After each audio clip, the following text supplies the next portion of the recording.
Hi, this is Mike Billington with the Executive Intelligence Review and the Schiller Institute.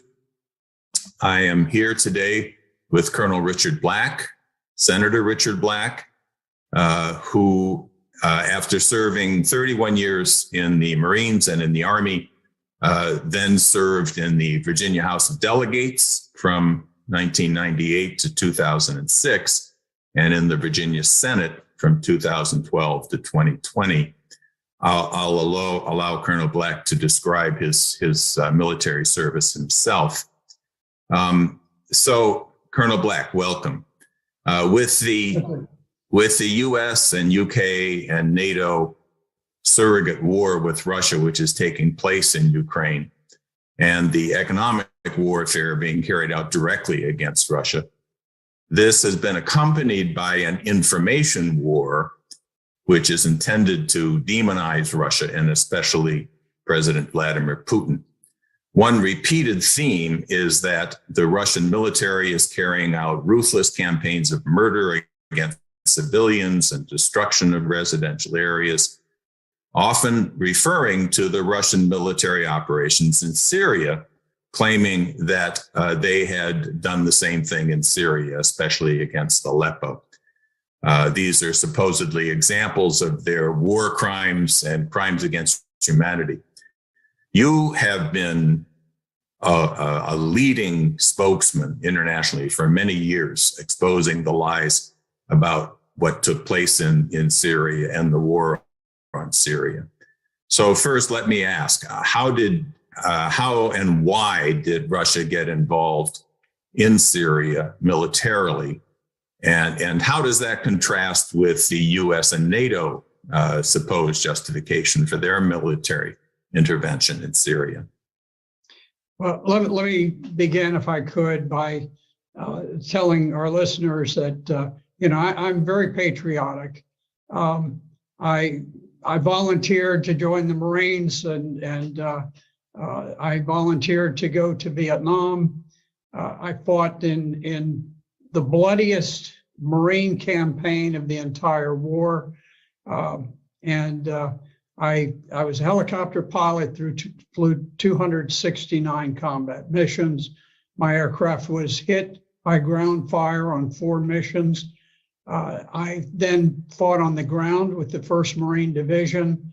And during one of the 70 patrols, combat patrols that I made, my radio men were both killed and I was wounded while we were attacking and trying to rescue a surrounded Marine outpost. So I am very pro-American. I actually was a part of NATO and was prepared to die in Germany to defend against an attack by the Soviet Union. But I do not feel, Russia is not the Soviet Union at all. People don't understand that because the media has not made it clear. But Russia is not a communist state. Soviet Union was a communist state. Now, one of the things that I've seen claimed that has been particularly irritating to me because of my experience with Syria. I have been in Aleppo City. Aleppo City is the biggest city in Syria, or it was at least before the war began. And there was a tremendous battle. Some call it the Stalingrad of the Syrian war, which is not a bad comparison. It was a terribly bitter battle that went on from 2012 until 2016. In the course of urban combat, any forces that are fighting are forced to destroy buildings. Buildings are blown down on a massive scale. And this happens anytime that you have urban combat.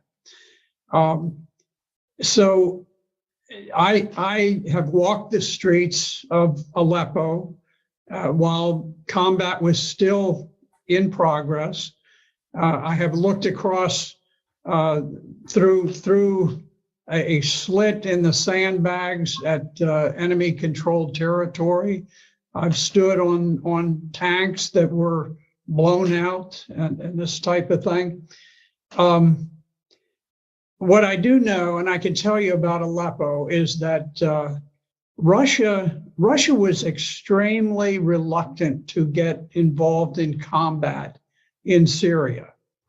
The war began in 2011 when the United States landed Central Intelligence operatives to begin coordinating with Al-Qaeda and other terrorist groups. And we have been unwavering supporters of Al-Qaeda since before the war formally began. We are supporters of Al-Qaeda today, where they're bottled up in Idlib province. The CIA supplied them under secret Operation Timber Sycamore. We gave them all of their anti-tank weapons, all of their anti-air missiles. And Al-Qaeda has always been our proxy force on the ground. They, together with ISIS, have carried out the mission of the United States, together with a great number of affiliates that really are kind of interchangeable. You have the Free Syrian Army. Soldiers move from ISIS to Al-Qaeda to Free Syrian Army rather fluidly. And so we started that war, but the United States has a strategic policy of using proxies to engage in war. And our objective was overthrow the legitimate government of Syria. And in order to do that, we employed proxy soldiers who were the most vile of all terrorists. Something very similar is happening right now in Ukraine. But going back to Aleppo, the Syrian army, together with Hezbollah, which was very effective, there were some troops that were organized by Iran also, but it was pretty much a Syrian show, certainly directed by Syrian generals. And they had fought this bitter urban combat, very brutal, very deadly. And they had fought it for 4 years before Russia ever joined the battle. So after 4 years, the city of Aleppo had enormous destruction. And at that point, the Russians, at the invitation of the legitimate government of Syria, entered the war. But unlike many of the media reports, they did not enter the war as a ground force. Now, they had some small ground forces. They had military police. They had a few artillery units, a few special operations people, and they had quite a number of advisors and that sort of thing. But they were not a significant ground force. On the other hand, they were a significant and very effective air force that supplemented the Syrian Air Force. But it really was just the last year of the war, the battle for Aleppo, just the last year that they entered, and their air power was very effective. And by this time, the Syrians had pretty well worn down the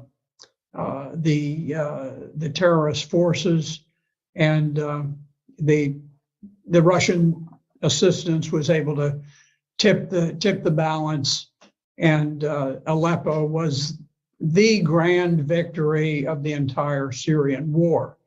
But to blame the Russians for the massive destruction that took place within Aleppo, it's bizarre, because they were not there. They were not even present when this happened. So this is simply another part of the propaganda narrative, which has been very effective for the West, demonizing Russia and making claims that have no substance, but people don't remember the history of these things. They're rather complex. So no, Russia was not in any respect responsible for the massive destruction of the city of Aleppo. How would you contrast the methods of warfare followed by Russia as opposed to the U.S. and allied forces in Syria? Well, first of all, the American involvement, the United States war against Syria is a war of aggression. We put the Central Intelligence, it's a highly secretive CIA Special Activities Center. These are kind of the James Bond guys of the Central Intelligence Agency. Total Machiavellian. They will do anything. It's no holds barred with these guys. We sent them in and we started the war in Syria. The war didn't exist until we sent the CIA to coordinate with Al-Qaeda elements. So we began the war, and we were not invited into Syria. In fact, the United States has seized two significant parts of Syria. One is a very major part. The Euphrates River bisects or doesn't bisect. It carves off about a third of the northern part of Syria. The United States invaded that portion. We actually put troops on the ground, illegal against any standard international law of war. It was just a seizure, and this was something that was referred to by John Kerry, who was then the Secretary of State, and he was frustrated at the tremendous victory by the Syrian armed forces against Al-Qaeda and ISIS. And he said, well, we probably need to move to Plan B. He didn't announce what Plan B was, but it unfolded over time. Plan B was the American seizure of that northern portion of Syria. The importance of taking that part of Syria is that it is the breadbasket for all of the Syrian people. That is where the wheat, Syria actually had a significant wheat surplus, and the people were very well fed in Syria before the war. We wanted to take the wheat away to cause famine among the Syrian people. The other thing we were able to do is to seize the major part of the oil and natural gas fields. Those also were produced in that northern portion beyond the Euphrates River. And the idea was that by stealing the oil and the gas, we would be able to shut down the transportation system. And at the same time, during the Syrian winters, we could freeze to death the Syrian civilian population, which in many cases were living in rubble, where these terrorist armies with mechanized divisions had attacked and just totally destroyed these cities and left people just living in little pockets of rubble. We wanted to starve and we wanted to freeze to death the people of Syria, and that was Plan B.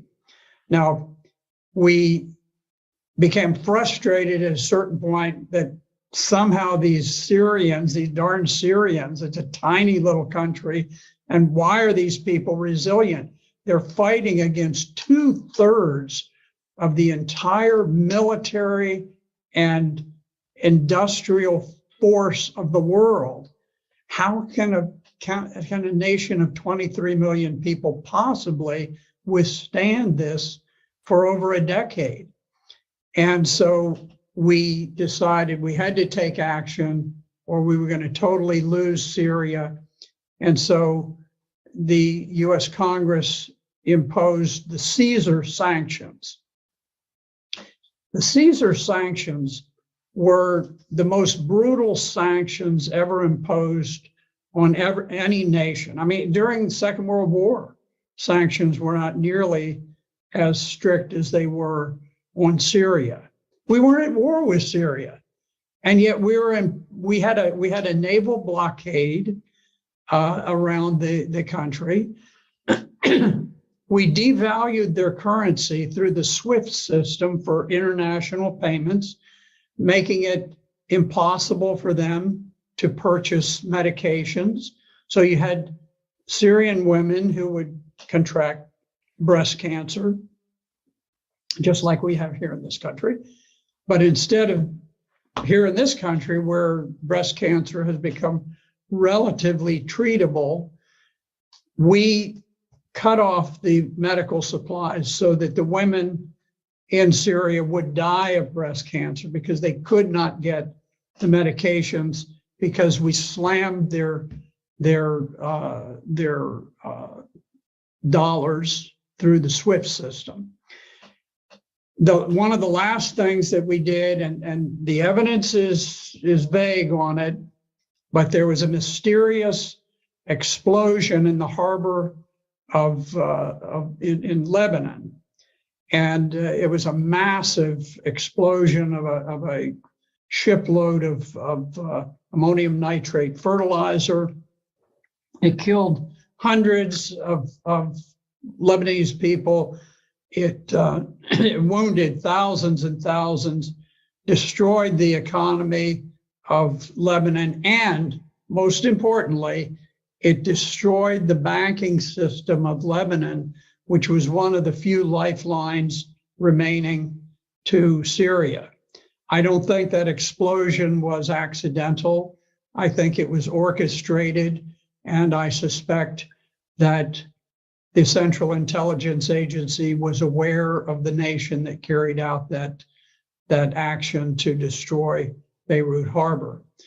But throughout, you see this Machiavellian approach where we use unlimited force and violence, and at the same time we control the global media to where we erase all discussions of what's truly happening. So to the man, the woman in the street, they think things are fine. Everything is being done for altruistic reasons, but it's not. Part of your military service was as a JAG officer, and for a period of time, you were the Army's head of the criminal law division at the Pentagon. And in that light, what do you see as the of how these Caesar sanctions? How would you look at those from the perspective of international law and military law? Well, now, I was not the international law expert. I was the criminal law expert, but I would say that making war on a civilian population is a crime of grave significance in the law of war. One of the things that we did as we allied ourselves with Al Qaeda and on and off with ISIS. I mean, we fought ISIS in a very serious way, but at the same time, we often employed them to use against the Syrian government. So it's kind of a love-hate, but we have always worked with the terrorists. They were the core. One of the policies that was followed was that under this extreme version of Islam, this Wahhabism, there was this notion that you possess a woman that you seize with your strong right arm in battle. This goes back to the 7th century. And so we facilitated the movement of Islamic terrorists from 100 countries. And they came and they joined ISIS, they joined Al Qaeda, they joined the Free Syrian Army, all of these different ones. And one of the things that they knew when they arrived is that they were lawfully entitled to murder the husbands. I'm not talking about military people, I'm talking about civilian. They could murder the husbands, they could kill them, and then they could possess and own their wives and their children. And they did it in vast numbers. And so there was a campaign of rape. It was an organized campaign of rape across the nation of Syria.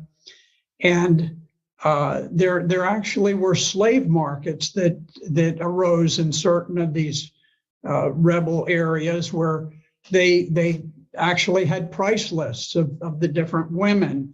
And interestingly, the highest prices went to the youngest children because there were a great number of pedophiles, and the pedophiles wanted to possess small children because under the laws that were applied, they were permitted to rape these children repeatedly. They were able to rape the widows of the slain soldiers or the slain civilians and possess them and buy them and sell them among themselves. This went on. I'm not saying that the CIA created this policy, but they understood that it was a widespread policy and they condoned it. They never criticized it in any way. This was so bad that I spoke with President Assad, who shared with me that they were in the process when I visited in 2016. I was in a number of battle zones and in the capital, and I met with the president, and he said that at that time they were working on legislation in the parliament to change the law of citizenship. They had always followed the Islamic law, which was that a child's citizenship derived from the father. But there were so many tens, hundreds of thousands of Syrian women impregnated by these terrorists who were imported into Syria that it was necessary to change the law so that they would have Syrian citizenship and they wouldn't have to be returned to their ISIS father in Saudi Arabia or in Tunisia. They could be retained in Syria. And I checked later, and that law was passed and was implemented. But it just shows the utter cruelty.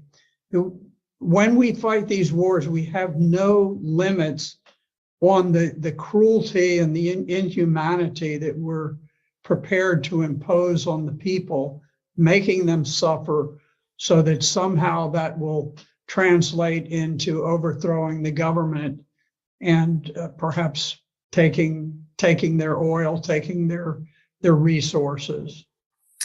Clearly the policy against Russia today by the current administration. Yes.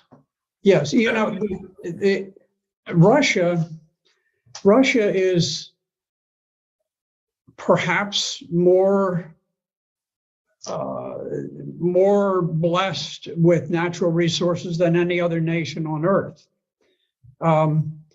They are a major producer of grain, of oil, of aluminum, of fertilizers, of an immense number of things that tie into the whole global economy. And no doubt there are people who look at this and say, you know, if we could somehow break up Russia itself, there will be fortunes made to where trillionaires will be made by the dozens. And there's some attraction to that. Certainly, you've seen some of this taking place already with foreign interests taking over Ukraine and taking their vast resources. But we began a drive towards Russia almost immediately after the Soviet Union dissolved in 1991. The Soviet Union dissolved, the Warsaw Pact dissolved, and unfortunately, one of the great tragedies of history is that we failed to dissolve NATO. The sole purpose of NATO was to defend against the Soviet Union. The Soviet Union no longer existed. NATO went toe-to-toe with the Warsaw Pact. The Warsaw Pact was gone. It no longer existed. There was no purpose in NATO continuing to exist. However, we retained it, and it could not exist unless it had an enemy. Russia was desperate to become part of the West. I met with the head of Gazprom, the largest corporation in Russia, and this was shortly after the demise of the Soviet Union. And he described for me how they were struggling to have their media be as free as it was in the West. And they perceived us as being much more free and open than we were. And he said, you know, we've got this problem because we have this uprising in Chechnya, which is part of Russia. And he said, the Chechnyan rebels send videos to Russian television, and we play them on Russian television because that's the way freedom of speech works. And I said, are you kidding me? I said, you're publishing the enemy propaganda films? He said, yeah. He said, isn't that the way you do it in the United States? I said, no. I said, in the Second World War, we took the head of the Associated Press and we put him in charge of wartime censorship. And it was very strict. But this is just an example of how they were struggling. They went from being an officially atheist country to where they became the most Christianized major nation in Europe by far. Not only were the people the most Christianized people in any major country in Europe, but the government itself was very supportive of the church, of the Christian faith. They altered their constitution to say that marriage was the union of one man and one woman. They became very restrictive on the practice of abortion. They ended the practice of overseas adoptions, where some people were going to Russia and adopting little boys for immoral purposes. So they became a totally different culture. And in any event, the United States we have this long-standing strategy, this political military strategy of expanding the empire. We did it in the Middle East, where we attempted to create a massive neo-colonial empire. It became rather frayed. The people did not want it. And it seems to be doomed to extinction sometime, but it may go on for another 100 years. But in any event, we are trying to do something similar as we roll to the east, right up virtually to the Ukrainian border, or to the Russian border, rather.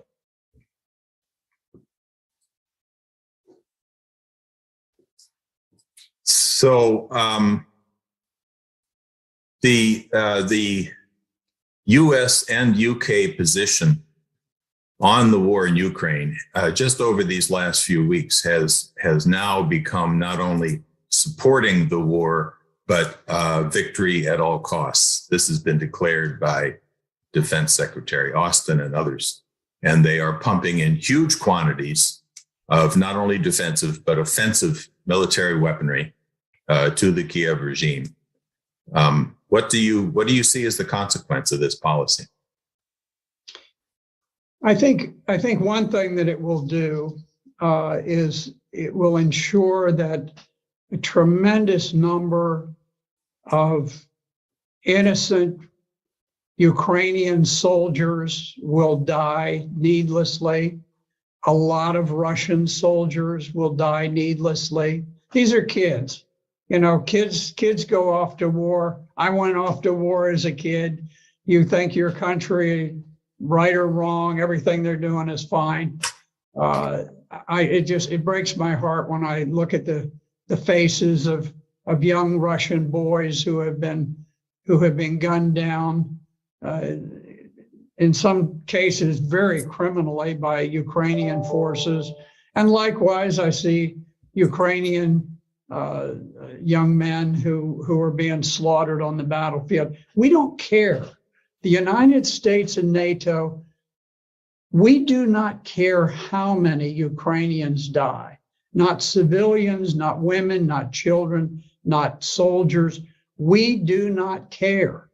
It's become a great football game. We've got our team, they've got our team, rah, rah. We want to get the biggest score and run it up.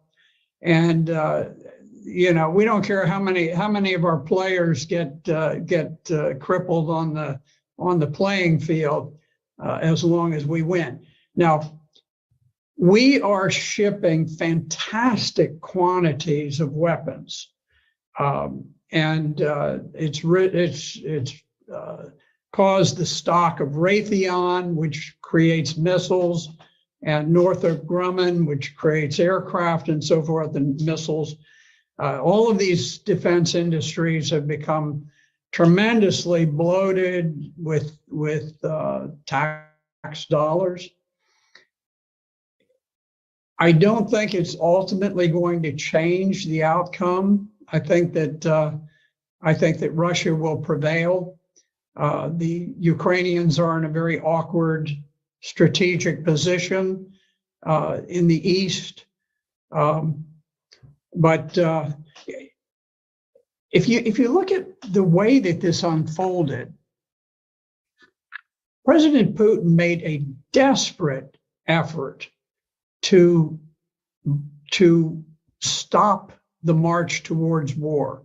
Back in December of 2021, he went so far as to put specific written proposals on the table with NATO, peace proposals to defuse what was coming about. Because at this point, Ukraine was massing troops to attack the Donbass.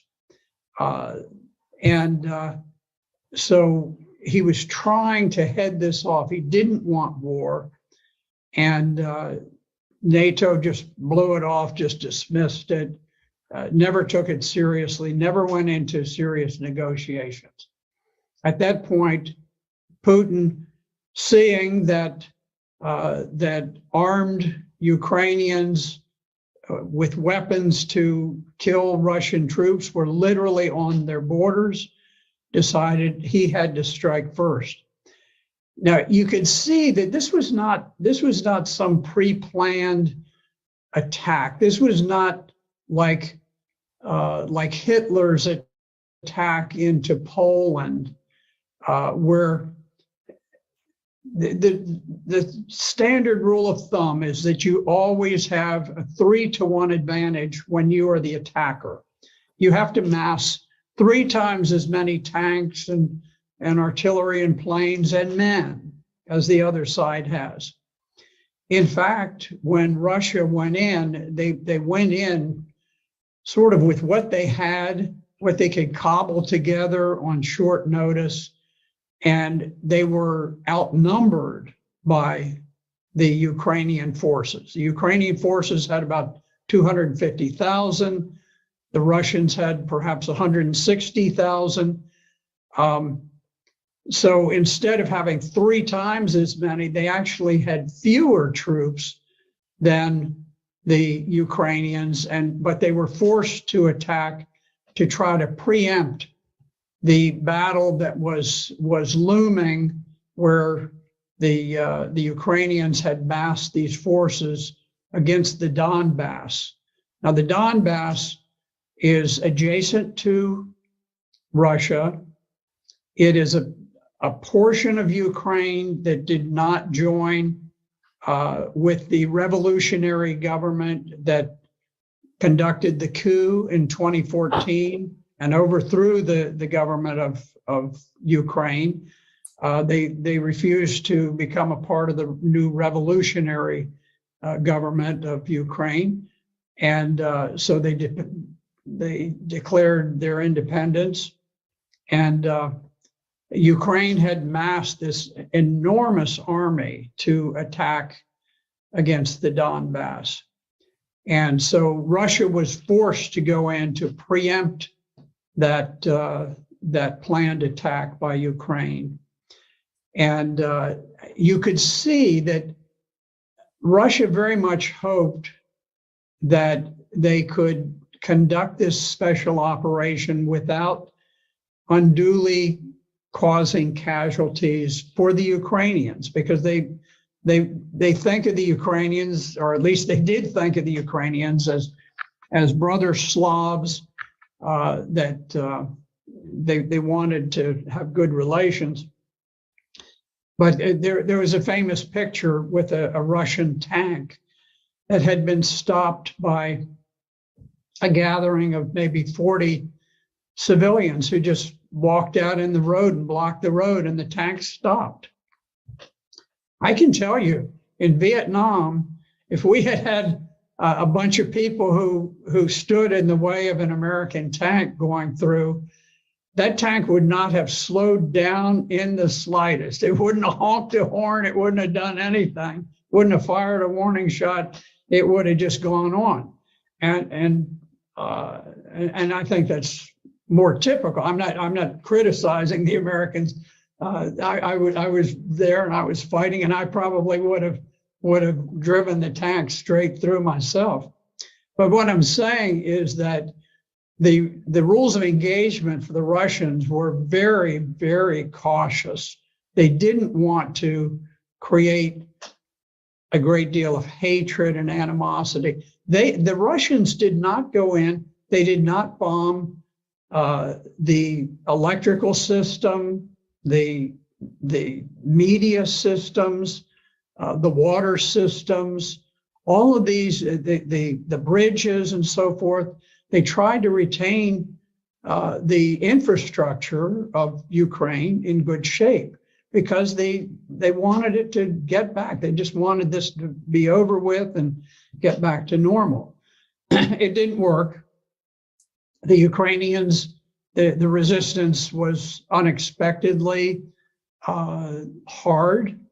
The Ukrainian soldiers fought with great valor, great heroism, and so now the game has been upped and it's become much more serious.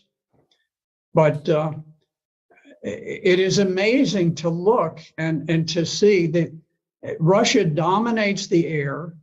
They haven't knocked out the train systems. They haven't knocked out power plants. They haven't knocked out so many things. They've never bombed the buildings in the center of Kyiv. the capital of Ukraine. They haven't bombed the buildings where the parliament meets. They've been incredibly reserved about these things, hoping against hope that peace could be achieved. But I don't think Ukraine has anything to do with the decision about peace or war. I think the decision about peace or war is made in Washington, D.C. As long as we want the war to continue, we will fight that war using Ukrainians as proxies, and we will fight it to the last Ukrainian death. How do you project the potential of a war breaking out directly between the United States and Russia, and what would that be like? If you go back to the First World War in 1914, you had the assassination of the Archduke of Austria-Hungary. He and his wife were killed. As a result of those two people being killed, you had a domino effect of all of these alliances and anger and media hysteria. And before it was over, I think it was 14 million people had been killed. It's always hard to get true numbers, but anyway, it was an enormous number of millions of people who died as a result of that. We need to recognize the risk of playing these games of chicken, where, for example, the Turkish armed forces or the Turkish media just published an article saying that they're at Mariupol, where there was a great siege that the Russians ultimately won. The one area they haven't taken over is this tremendous steel plant. There are a lot of Ukrainian soldiers who are holed up there. And now it has come to light that apparently there are 50 French senior officers who are trapped in that steel plant along with the Ukrainians. The French soldiers have been on the ground fighting, directing the battle, and this was kept under wraps, ultra secret, because of the French elections that just occurred. Had the French people known that there were a large number of French officers trapped and probably going to die in that steel plant, the elections would have gone the other way. Marine Le Pen would have won. And so it was very important that for the entire deep state that it not come to light that these French officers were there. We know that there are NATO officers who are present on the ground in Ukraine as advisors and so forth. We run the risk. Now, my guess is, and this is a guess, I could be wrong, but the flagship of the Russian Black Sea Fleet, the Moskva, was sunk as a result of being struck by anti-ship missiles. My guess is that those missiles, I think there's a good chance they were fired by the French. Now I could be wrong, but those missiles are so ultra sensitive and so dangerous to our ships that I don't think that NATO would trust the missiles to Ukrainians or to anybody else. I think they have to be maintained under NATO control and operation. So I think that it was probably NATO forces that actually sunk the Moskva. And you can see we're taking these very reckless actions. And each time we sort of up the ante, we have two Republican, I happen to be Republican, but two Republican US senators who have said that, well, we might just need to use nuclear weapons against Russia. That is insane. I think it's important that people begin to discuss what a thermonuclear war would mean. Now, we need to understand, we think, oh, well, we're big and we're bad and we have all this stuff. Russia is roughly comparable to the United States in nuclear power.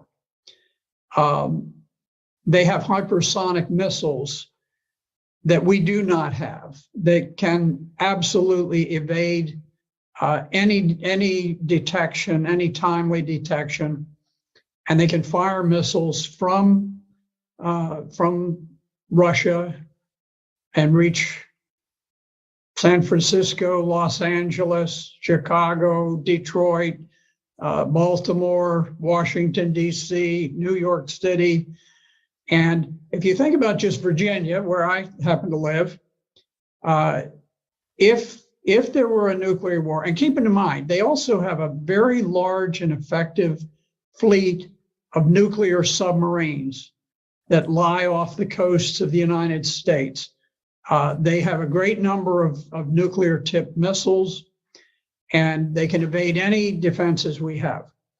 So just in Virginia, if you look at it, all of Northern Virginia would be essentially annihilated. There would hardly be any human life remaining in Loudoun County, Prince William County, Fairfax County, Arlington, Alexandria. The Pentagon lies in Arlington County. The Pentagon would simply be a glowing mass of molten sand. There would be no human life there, and there would be no human life for many miles around it. Just across the Potomac, the nation's capital, there would be no life remaining in the nation's capital. The Capitol building would disappear forever. All of the monuments, all of these glorious things, nothing would remain. If you go to the coast of Virginia, you have the Norfolk Naval Shipyard. You have the Port of Norfolk. You have the greatest accumulation of naval power on the face of the earth. This is where we park all of our aircraft carriers, our nuclear submarines, all of those things. There would be nothing remaining. There would be nothing remaining of any of those shipping industries there. And you can carry this on. You talk about New York City. Probably New York City itself, not only would everybody be killed, but it would probably be impossible for people to inhabit New York City for hundreds of years afterwards. That not only would it cease to be a place of vibrant human life, but probably going out for, maybe half a millennium, it would not recover any sort of civilization. We need to understand the gravity of what we're doing. Perhaps if it were a matter of life and death for the United States, what happens in Ukraine, that would be one thing. Certainly when the Soviet Union put missiles in Cuba that targeted the United States, that was worth taking the risk, because it was right on our border and it threatened us, and it was a battle worth fighting for and a risk worth taking. The Russians are in exactly the mirror image of that situation, because for them, the life of Russia depends on stopping NATO from advancing further right into Ukraine, right to their borders. They cannot afford not to fight this war. They cannot afford not to win this war. So I think toying with this constant escalation in a war that really, in a place that has no significance to Americans. Ukraine is meaningless to Americans. It has no impact on our day-to-day lives, and yet we're playing this reckless game that risks the lives of all people in the United States and Western Europe for nothing, just absolutely for nothing. Many flag grade officers certainly understand the consequences that you just described in a rather hair-raising way. Why is it that while there are some generals speaking out in Italy, in France, in Germany, warning that we are pursuing a course that could lead to nuclear war, why are there not such voices from flag grade officers saying what you're saying here today? Retired, perhaps. You know, there's been a tremendous deterioration in the quality of flag officers going back to perhaps, you know, after the time maybe well, certainly the 90s. We had very, very fine flag officers during the time I was on active duty. I left in 94, just superior quality people. But what happened is subsequently we had President Clinton take over. Later we had Obama. We've got Biden now, and they apply a very strict political screen to their military officers. And we now have yes men. These are not people whose principal devotion is to the United States and its people. Their principal devotion is to their careers and their ability to network with other military officers upon retirement. There is a very strong network that can place military generals into think tanks where they promote war, into organizations like Raytheon and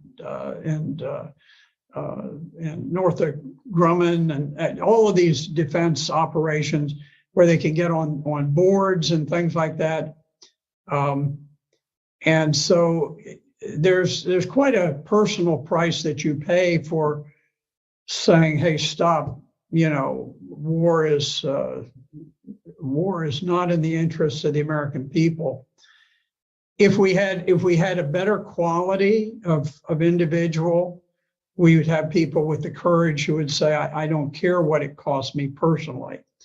But it is very difficult to get into the senior ranks if you are an individual guided by principle and patriotism and devotion to the people of this nation. That's just not how it works. And at some point, we need a president who will go in and shake the tree and bring a lot of these people falling down from it, because they're dangerous. They're very dangerous to America. Helga Zepp-LaRouche and the Schiller Institute have a petition, and we held a conference on April 9th on the same theme, being that the only way to really stop this descent into hell and into potential nuclear holocaust is for a new peace of Westphalia. In this case, an international conference to secure a new security architecture and a new development architecture, the right to development for all countries. And like the Peace of Westphalia, one in which all sides sit down together, recognize their interests their sovereign interests as including the sovereign interests of the others, and forgiving all past crimes. Anything short of that is going to keep this division of the world into warring blocs. Just like I asked what's keeping the generals from speaking out, why and what will it take to get Americans to recognize that we can and must sit down with Russians and with Chinese and with all other nations and establish a true, a just world based on the dignity of man and the right to development and security? I think, unfortunately, there's going to have to be enormous pain to drive that, just as there was with the Peace of Westphalia. A nuclear war would do it. An economic cataclysm of unprecedented proportions resulting from the unbridled printing of money that we've engaged in over the last 20 years. There are things that could bring it about. But at this point, the media has been so totally censored and so biased that the American people really don't have the perception of the need for anything of that sort. It's going to be difficult. You know, here's something that's interesting that has happened. Here in this country, you would think the entire world is against Russia. It's not. In fact, there are major countries of the world that lean towards Russia in this war, starting with China, but then Brazil. You've got South Africa, Saudi Arabia, a wide array of countries, tremendous India is tremendously supportive of Russia. And so the idea that somehow we have this enormously just cause, it doesn't strike a great deal of the world that it is just. And much of the world does not accept the latest propaganda about war crimes. This thing about Bucha, that's probably the most prominent of all the war crimes discussions. And what was Bucha?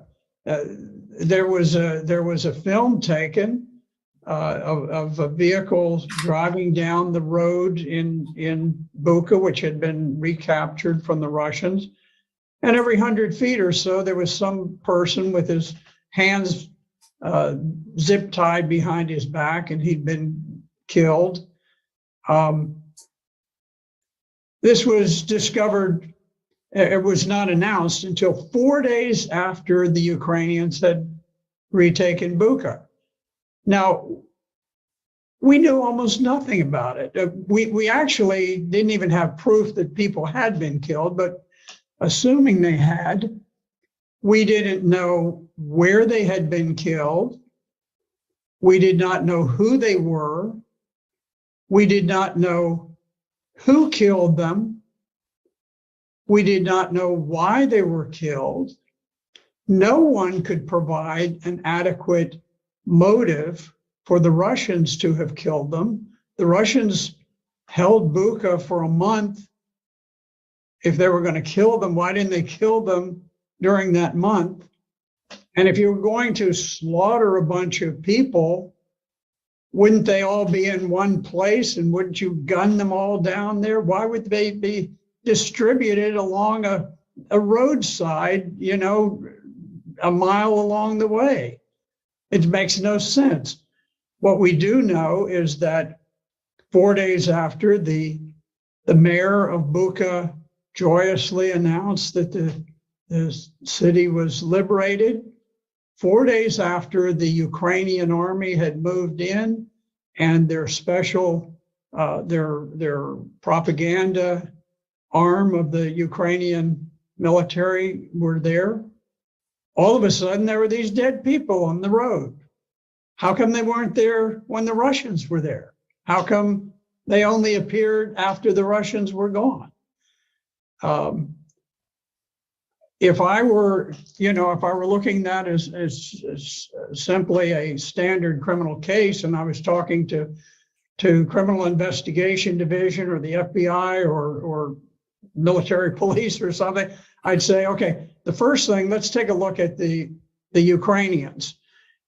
My guess would be, and you start with a hunch when you're investigating a crime. My hunch is that the Ukrainians killed off these people after they moved in and after they looked around and said, okay, who was friendly towards the Russian troops while the Russians were here?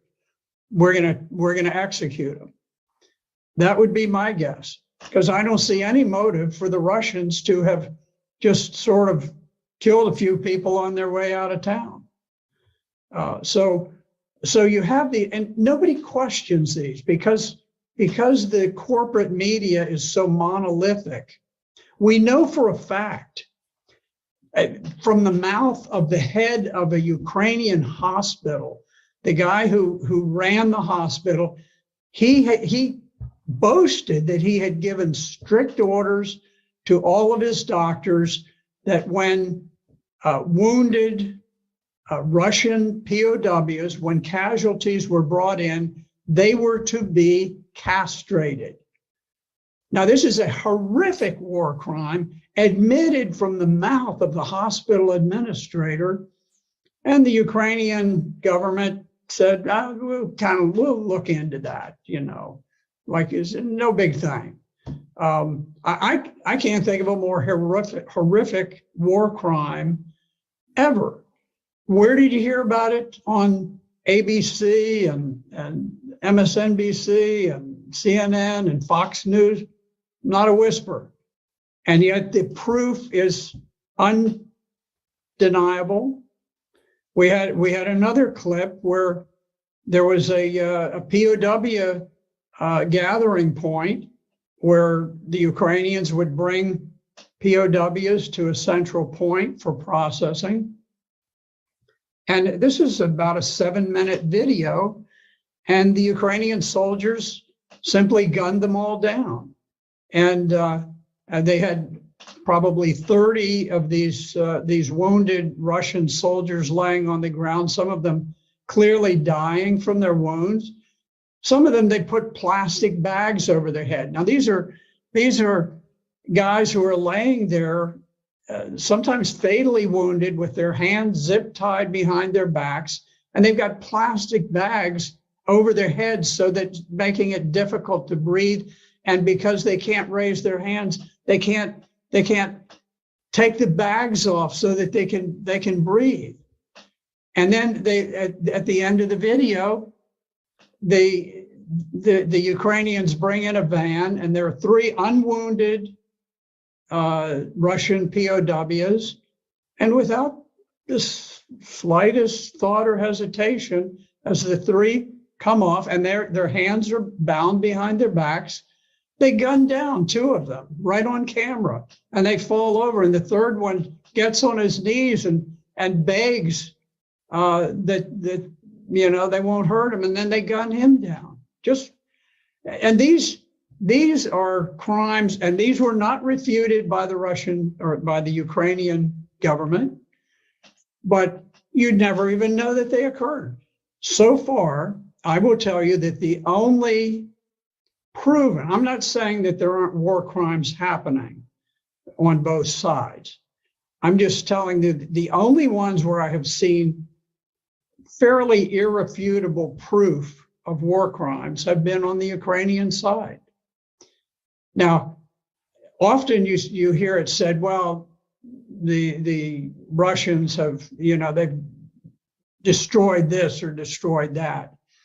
Well, I got to tell you, you go back to the wars that we fought when we invaded Iraq, the shock and awe. We destroyed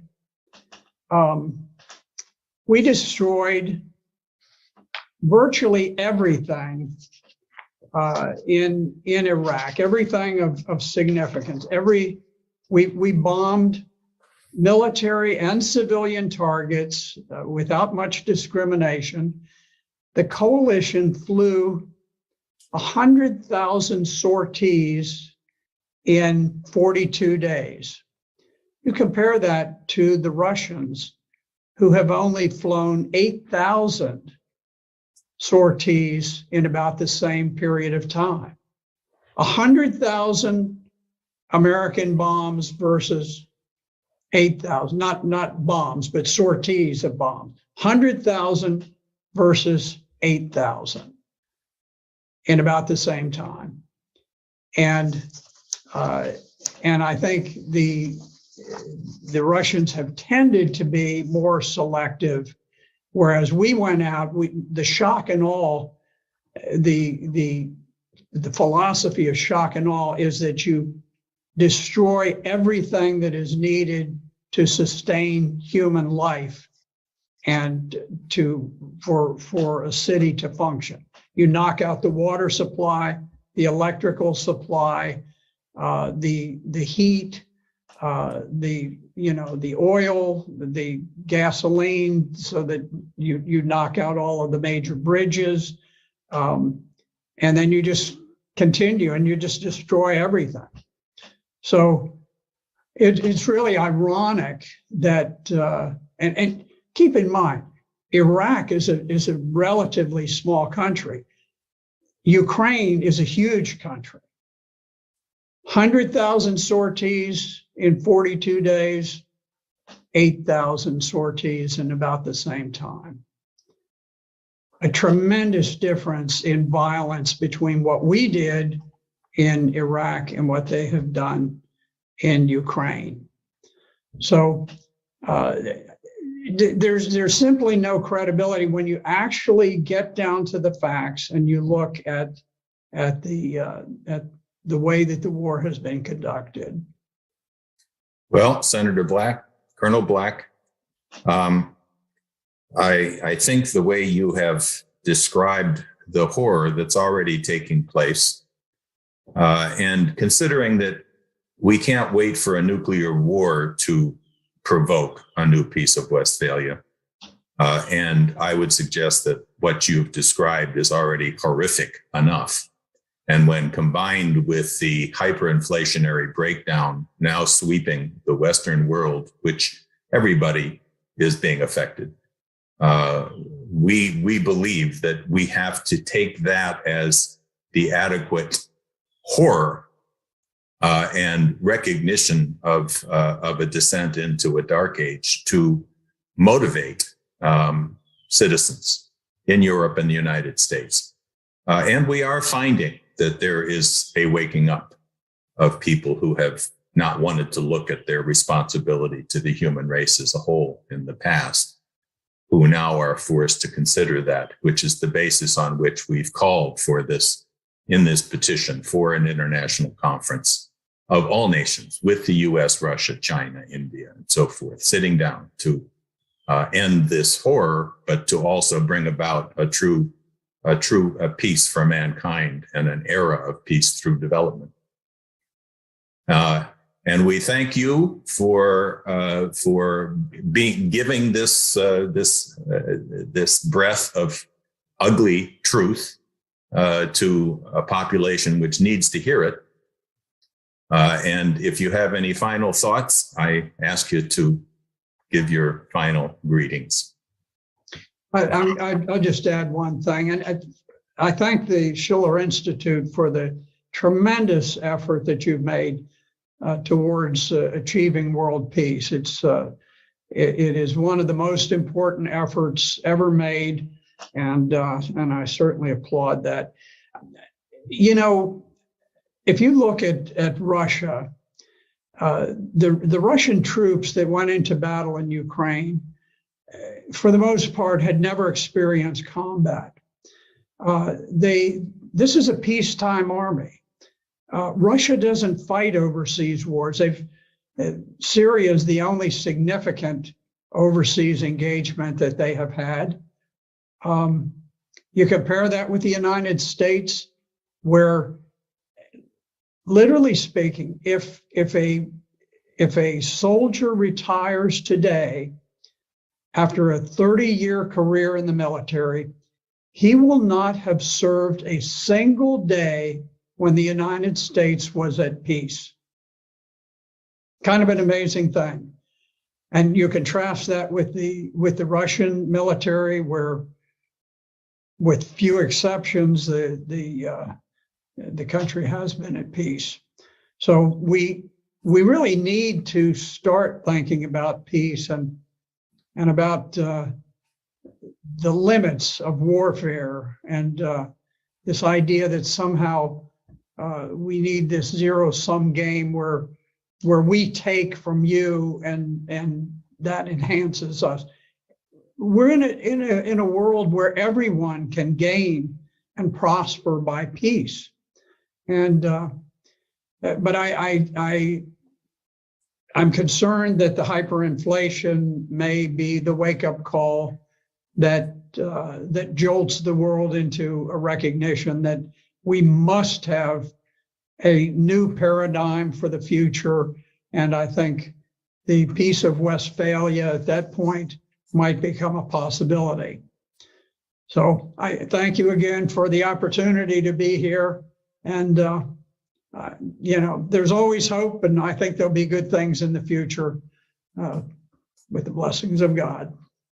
And thank you very much from Schiller Institute, the LaRouche organization, and EIR. We'll get this posted as quickly as we possibly can, because it's going to have a tremendous impact. Thank you. Thank you very much.